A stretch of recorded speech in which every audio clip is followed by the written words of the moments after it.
Военные РФ попали в засаду. Атака на силы двух армий. Силы Москвы экстренно запросили помощь. Авиация союзника поднята. Путин устроил разнос в Кремле. Громкий скандал в Москве. Подавлен саботаж в правительстве, что привело в ярость. Зеленский признал большую потерю. Первое заявление президента. Куда ударила Москва? Дальнобойный удар Польши. Варшава показала аналог «Шахеда». В зоне поражения Минск, Москва, Санкт-Петербург. Обращение к Путину. Остановиться. Аресты силовиков и зачистки в Украине начались. Две громкие истории, скандал в военном командовании, кто кого подставил, детали дела Монако, а также призыв устроить зачистку Львова.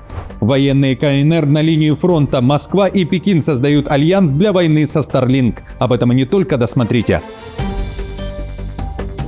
Друзья, всем привет, это «Время Прядко», коротко, четко и по делу о том, о чем говорят в мире. 10 июля на календаре. Спасибо вам всем за поддержку и напомню, что она абсолютно бесплатна для всех. Это как подписка, так и лайк под видео. Спасибо и давайте начнем.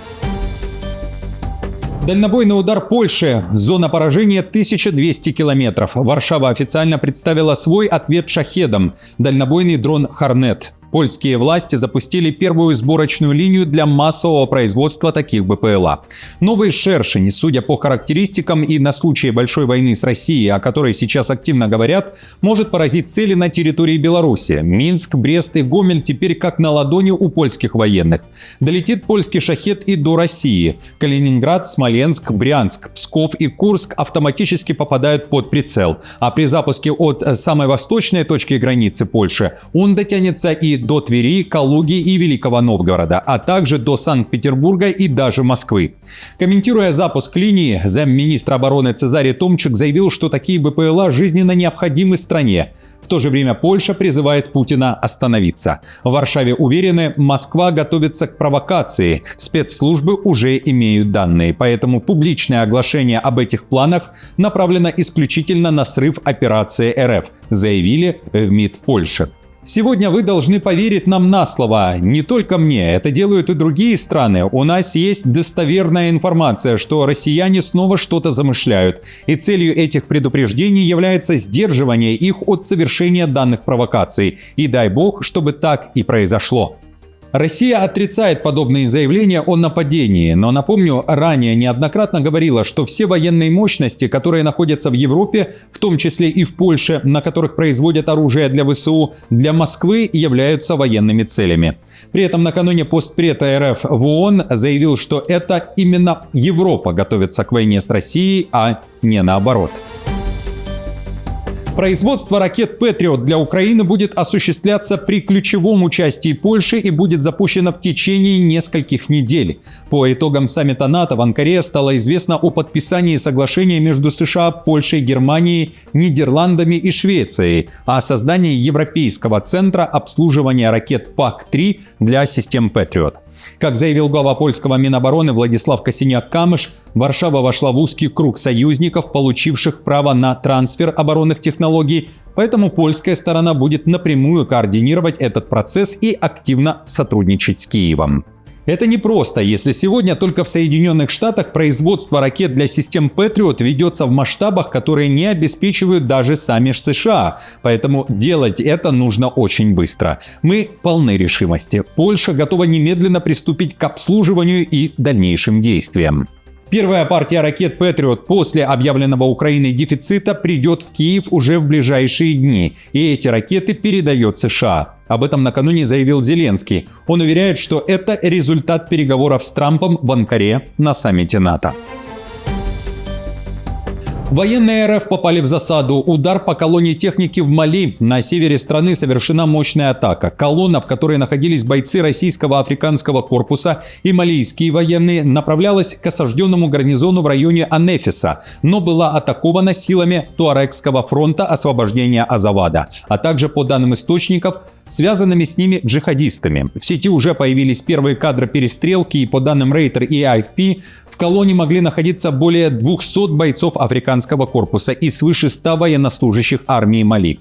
Африканский корпус – это подразделение, подчиняющееся Министерству обороны России, которое действует в странах Сахеля, поддерживая союзные военные режимы.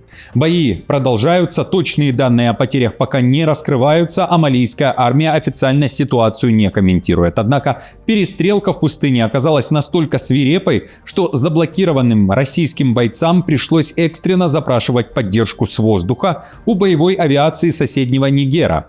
Сепаратисты уже слили в сеть видеокадры с места бойни, на которых зафиксирован шквальный огонь по горящим машинам. Наши войска вступили в бой в этот четверг в районе Табанкорта, север Мали, против сил подкрепления, которые на 90% состоят из российских наемников и малийских солдат, сообщил агентству AFP представитель ФЛА Мохаммед Эль-Маулуд Рамадан. Источник в малийских службах безопасности подтвердил, что бои продолжаются после того, как колонна, направлявшаяся в Анефис, попала в очередную засаду. При этом африканский корпус накануне сообщал о восстановлении контроля над Анефисом и захвате трофейной техники. Зеленский признал потерю и ищет виновных. Ситуация ужасная, потери большие. Он впервые заявил, в Вишневом под Киевом все же был склад боеприпасов. По его словам, по факту взрыва уже открыто уголовное дело, виновных ждет уголовная ответственность. Должностных лиц Укроборонпрома, которому принадлежал склад, уволят. Напомню, россияне ударили по Вишневому 6 июля, после чего произошли повторные взрывы. Ранее Генштаб Украины заявлял, что объект не находится в управлении ВСУ. Время на исходе. Окно возможностей закрывается. Осталось 2 месяца, чтобы начать переговоры с Москвой. Чехия призвала союзников наращивать давление на Кремль. Президент Петр Павел в интервью The Telegraph заявил, что до российских парламентских выборов в сентябре у Киева и партнеров еще есть шанс вернуть Кремль к переговорам. После, считает чешский президент, в России может быть объявлена мобилизация. Поэтому в Праге видят 2 пути. Быстрее помогать Украине с обороной и использовать все дипломатические рычаги. По словам Павела, этот момент нельзя упустить.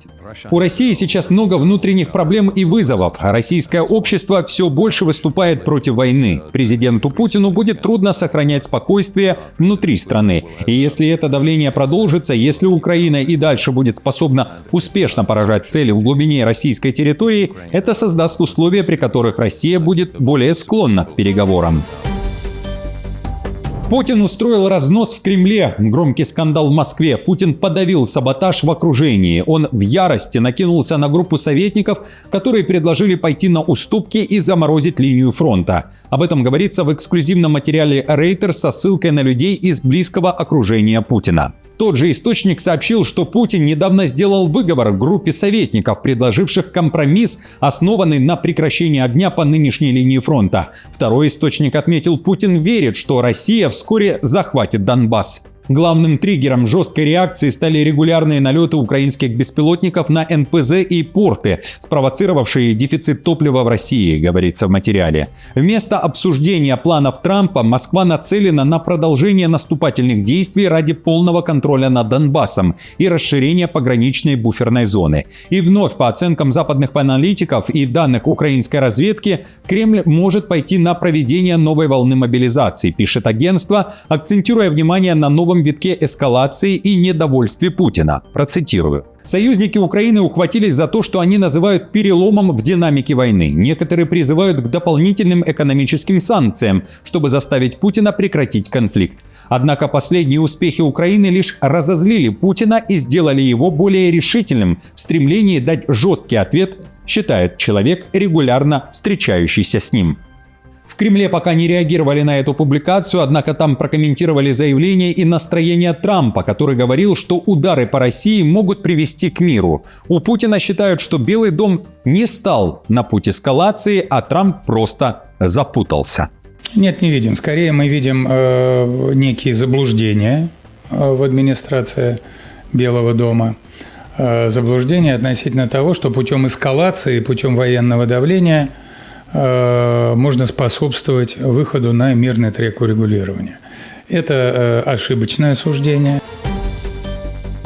Аресты начались. Всех участников ждет зачистка. В Украине арестовали 23-летнего парня, который во время масштабных протестов против ТЦК во Львове задул полицейских газом и избил заместителя начальника одного из районных управлений полиции Львова. СБУ уже заявила, он Первая ласточка. Дальше больше. Всех участников идентифицируют и отправят за решетку. За нападение на военных ТЦК Украина обещает протестующим 8 лет тюрьмы. Слава ТЦК! Слава ТЦК! В целом, накануне власти Украины резко критиковали участников протеста, который был назван бунтом. Основные месседжи. Произошло нападение на ТЦК, а значит на ВСУ, а значит на обороноспособность страны. Среди критиков даже уполномоченный по правам человека омбудсмен Лубенец, который неоднократно говорил о нарушениях в стране со стороны ТЦК. На этот раз Лубенец пишет, что это была не форма протеста, а нарушение закона. И если это не пресечь, то последствия для страны будут тяжелыми. В то же время один из видных активистов и лидер украинского братства Корчинский назвал львовский протест антиукраинским и призвал также устроить зачистку Львова, всех отправить на передовую. Все мужчины соответствующего возраста на Сыхове должны быть мобилизованы. По всей стране военнослужащие ТЦК должны быть вооружены и обязаны открывать огонь при каждой попытке нападения на них или неповиновении их требованиям. В таком случае нападавших на ТЦК не придется искать, достаточно будет подобрать тела. Тюрьма – это аморально, а кладбище – это прибыльно. Напомню, сотни львовян устроили протест, заблокировали машину военкомов, а после и перевернули ее после мобилизационного рейда ТЦК, во время которого был задержан мужчина 96-го года. Он имел проблемы с военно-учетными документами и был из-за этого в розыске, заявляла полиция.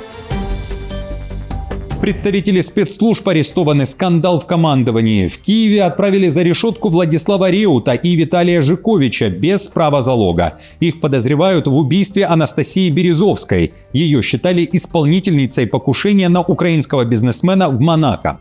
Реут – действующий сотрудник украинской разведки. Жикович – бывший полицейский и экс-сотрудник СБУ. На заседании прокуратура заявила, сначала Реут добровольно признался в убийстве, но затем изменил показания. Теперь он утверждает, что смертельный выстрел сделал не он, а Жикович. Защита второго это отрицает и заявляет, что обоих подозреваемых подставили. Послушайте. И почему же офицер ГУР сначала дал показания, что он это сделал? Поскольку я считаю, что это было не убийство, потому что убийство – это противоправное лишение жизни, а здесь была просто ликвидирована определенная личность. И когда он понял, я говорю о первом Реуте, что его подставили, у него была надежда на то, что он дает показания, у него есть вышестоящие руководители, которые, наверное, дали ему какое-то указание что-то сделать. И когда к нему пришли с подозрением, четко понял, что не хочет идти в тюрьму за то, что выполнял возложенные на него обязанности, защищал страну. Напомню, нападение на подсанкционного олигарха Вадима Ермолаева в Монако произошло 29 июня. Ранения получили сам Ермолаев, его партнерша и сын. Позже Интерпол назвал Анастасию Березовскую подозреваемой по этому делу. В Монако также допустили возможную причастность украинских спецслужб к этому делу. После взрыва Березовская стремительно вернулась в Украину, а вечером 6 июля ее тело уже нашли под Киевом, а подозреваемых в ее убийстве уже задержали. Топливный кризис в России напрямую затронул около 50 миллионов граждан. Об этом пишет Financial Times. Издание называет кризис, признанный Кремлем, самым тяжелым со времен позднего СССР. Причина – удары украинских беспилотников по российским НПЗ. Москва признает дефицит, но называет его не критичным. Financial Times пишет, кризис пока не обрушил экономику, но уже выходит за пределы проблем частных автомобилистов. Проблемы с топливом начали затрагивать перевозки, такси, авиакомпании и онлайн-торговлю. Цитирую. «Теперь на одну цель направляется гораздо больше беспилотников, чем раньше. Они буквально проламывают оборону, словно средневековый кавалерийский клин», сказал высокопоставленный руководитель российской энергетической компании. «Средства защиты, которые раньше работали, больше не способны выдерживать такое давление. Это новая реальность». Китайцы побеждают немцев. Удар по одному из символов немецкой экономики. Закрытые заводы и 100 тысяч безработных. В Германии назревает бунт. Volkswagen оказался перед одним из самых жестких решений в своей истории. Чтобы остаться на плаву, руководство концерна в Вольфсбурге обсуждает план, который может привести к сокращению до 100 тысяч рабочих мест и закрытию 4 заводов в Германии. Начальники объясняют это высокими расходами, избытком производственных мощностей, конкуренцией со стороны Китая и американскими пошлинами. Но профсоюзы готовы к сопротивлению. В Вольфсбурге рабочие вышли на протесты, а профсоюзы предупредили руководство о риске крупного конфликта. Окончательного решения пока нет. Светлое будущее возможно только при поддержке трудового коллектива и только благодаря совместному участию работников в принятии решений. Я хочу совершенно ясно заявить, любой, кто вступит в конфликт с трудовым коллективом или с системой совместного управления, рискует спровоцировать масштабное противостояние беспрецедентных масштабов. Китайские военные на линии фронта и совместный альянс Пекина и Москвы против Старлинка. КНР и РФ готовятся к борьбе с Западом. Тайное военное сотрудничество оказалось гораздо глубже, чем считалось ранее. Немецкий Шпигель со ссылкой на секретные документы сообщает о закрытых переговорах российских и китайских военных. Стороны обсуждают совместные действия против западной инфраструктуры и способы противодействия системе спутниковой связи Starlink. По данным расследования, российские военные прошли подготовку на китайских беспилотниках. К тому же Китай предложил создать совместный альянс против американского Starlink, чтобы кибератаками и другими способами вывести систему из строя. В расследовании также говорится, что Москва использует китайские технологии связи для управления беспилотниками на фронте в Украине, а китайские офицеры посещали линию фронта в качестве наблюдателей. В Берлине эти данные уже назвали крайне тревожными. Там заявили, что поддержка России со стороны Китая затрагивает ключевые интересы безопасности Европы. Последний путь под крики мести. В Иране простились с Али Хаменеи. Тело убитого верховного лидера доставили в Мешхед, его родной город. Самолет с гробом летел из Ирака, где также проходили траурные церемонии. Борт сопровождал иранский истребитель. Хаменеи похоронили в комплексе мавзолея имама Резы. У святыни собрались огромные толпы. Люди скандировали угрозы в адрес Трампа и лозунг «Смерть Америки».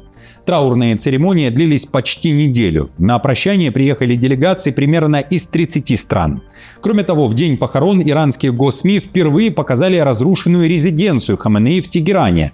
Как утверждает Тегеран, именно там убили Хаменеи 28 февраля, в первый день американо-израильской войны против Ирана. При этом сын и преемник Али Хаменеи Маджтаба на похоронах так и не появился. Его не видели публично после начала войны.